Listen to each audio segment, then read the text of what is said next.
Un veciño de Poio logrou saír ileso despois de que lle caera un árbore sobre o coche que conducía. Os cables da luz salvaronlle a vida ao conter o impacto das polas. Iria. Si, o forte vento rexistrado onte tronzou en dous este ameneiro que caeu sobre a estrada xusto sobre o capó do coche que conducía este veciño. Por sorte, os cables da luz lograron conter a caída das polas, facendo que o golpe fora máis suave e que hoxe, de milagre, poda contar que está vivo. Aos seus 76 anos, José Carlos volveu nacer onte á tarde. Conducía este coche que ven na imaxe e, aínda que custe crelo, non ten nin unha soa rascadela.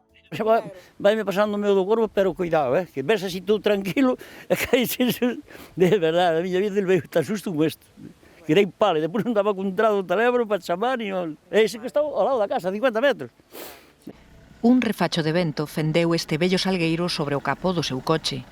O golpe puido custarlle a vida, pero os cables da luz amorteceron o impacto. Doulle tempo a frenar, por sorte tamén o árbol quedou apoiado no tendido, máis no talude de enfrente, afectoulle a parte dianteira do que do motor, simplemente a chapa do capó do coche. Mellor foi así e tal, ahora que sí, que doume gracia os cables. Estes cables, foi que me deu gracia, senón, a mellor estaría por aí, a mellor tirado nun hospital, ou sei, porque a hostia que veixo eso, ou aquelas jallas que traía. Os cables estiraron ata o chan polo peso das polas, pero foron reparados a primeira hora da mañá. Agora toca retirar o que queda do salgueiro, un bello exemplar que cedeu pola forza do vento. Bueno, nese momento hubo rachas bastante fuertes, aquí cerca de 70 km por hora, que ao ser de nordés, pois afectanlle bastante as árbores. Teño dito, calquera día vai dar un peligro, mira, vai me tocar a min. Bueno, vai tocar a outro. Por iso pide que se quite canto antes esta e calquera outra árbore que supoña un perigo para os peóns e os coches que atravesan o lugar da lameiriña. Isto xa tiña que vir o ayuntamiento a sacar isto xa de aí. Porque isto vai joder outro tamén, máis. Como podedes ver, hai árbores que sí que realmente corren perigo e poden xerar algún problema.